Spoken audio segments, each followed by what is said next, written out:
Pemirsa, meski KPU belum mengumumkan secara resmi pemenang Pilpres 2024, namun rapat Kabinet Presiden Joko Widodo mulai membahas program makan siang gratis yang merupakan program unggulan paslon Prabowo Subianto dan Gibran. Sejumlah pihak menilai hal tersebut tidak etis karena program makan siang bukan bagian dari program kerja di pemerintahan Jokowi Ma'ruf Amin sehingga tidak sepatutnya dibahas dalam rapat kabinet.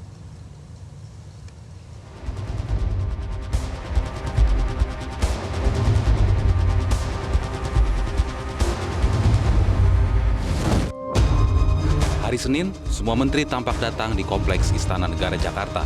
Agendanya adalah rapat paripurna kabinet menghadapi Ramadan sekaligus membahas kebijakan fiskal untuk tahun anggaran 2025.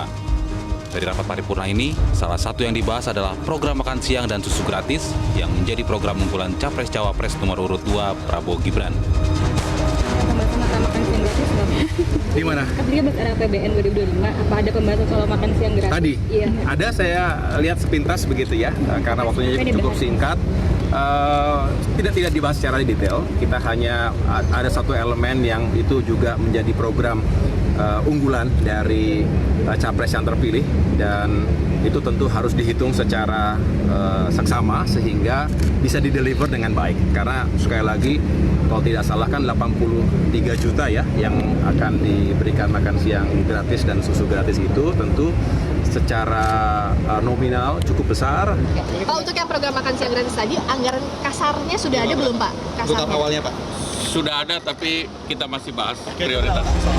Sebagaimana diketahui, salah satu program unggulan Prabowo Gibran pada kampanye pemilu yang lalu adalah makan siang gratis. Dan sementara itu, Menteri Keuangan Sri Mulyani Indrawati mengungkapkan sejumlah dampak program makan siang gratis yang diusung Prabowo Gibran. Pemerintah saat ini masih mengkaji pagu indikatif untuk program makan siang gratis yang akan ditempatkan di kementerian atau lembaga yang sesuai. Dari Bapak Presiden dan Kabinet adalah posturnya tadi dalam range bisa diterima dengan defisit antara 2,45 sampai 2,8. Itu adalah menyangkut nanti estimasi yang jauh lebih tepat mengenai penerimaan dan belanja. Ini kan proses masih berjalan 3 bulan ke depan ya. Jadi bulan depan kita mungkin fokusnya lebih kepada pagu indikatif dan program-program prioritas seiring dengan nanti KPU sudah memutuskan siapa pemerintahan yang official memenangi pemilu. Itu ya. Oke. Juga katanya soal makan siang gratis. Itu bagaimana, Bu?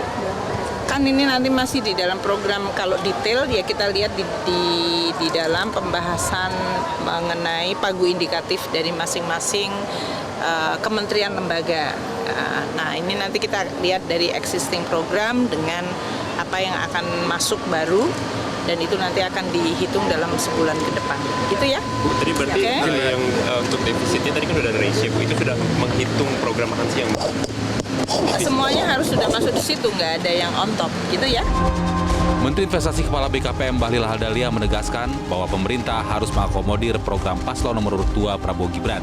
Soal anggaran, ia menegaskan cukup. Ya harus mengakomodir dong, harus mengakomodir yang menjadi program prioritas Pak Prabowo Gibran. Karena ini kan kita bahas APBN 2025. Kalau kita bahas APBN 2025, presidennya kan sudah Pak Prabowo sama Wapresnya Mas Gibran. Jadi pasti.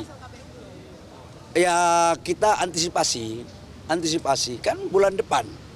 Jadi sekarang ini antisipasi. Jadi ada model ya, ada beberapa model yang dikembangkan nanti dalam rekayasa perkiraan asumsi untuk APBN 2025. Anggarannya cukup, Pak, berarti ya, dari simulasinya? Cukup lah. Anggaran cukup kok. Pembahasan program Capres-Cawapres Pemilu 2024 menimbulkan pertanyaan tersendiri. Sebab Komisi Pemilihan Umum belum secara resmi mengumumkan pemenang Pilpres 2024. Namun, Menko Perekonomian Erlangga Hartarto menyatakan bahwa pembahasan program Prabowo Gibran di kabinet saat ini merupakan bagian dari keberlanjutan. Arahan Pak Presiden Joko Widodo bahwa pemerintahan itu keberlanjutan. Oleh karena itu, program-program yang memerlukan anggaran itu dipersiapkan, diirmat di RAPBN 2025. Karena nanti pelaksana dari APBN 2025 adalah pemerintahan mendatang, sehingga supaya bisa berjalan secara lancar. Dan ya tidak apa-apa, mungkin antisipasi. Kalau nanti diputuskan menang, ini programnya mungkin saja itu terjadi. Kan tidak apa-apa juga. Seumpama diputuskan tidak, ya mungkin programnya lain. Ya itu aja kalau saya, kan tidak apa-apa. Masa mau protes sidang kabinet? Tapi rencananya masuk APBN 2025, Prof. Gimana, Prof? Iya, sedangkan APBN 2025. Iya. Ya mestinya kurang tepat karena itu mestinya ditetapkan pemerintahan baru. Berarti ada pelanggaran ya, Prof? Terserah kamu aja. Alokasi 460 triliun rupiah per tahun adalah jumlah yang sangat besar. Selain alokasi anggaran yang besar, realisasinya juga membutuhkan pengawalan yang serius. Akan ada pihak-pihak swasta yang terlibat untuk penyediaan makan siang gratis tersebut. Jika tidak diawasi dengan baik, maka program ini berpotensi menjadi ladang korupsi baru. Jelajahi cara baru mendapatkan informasi. Download Metro TV Extend sekarang.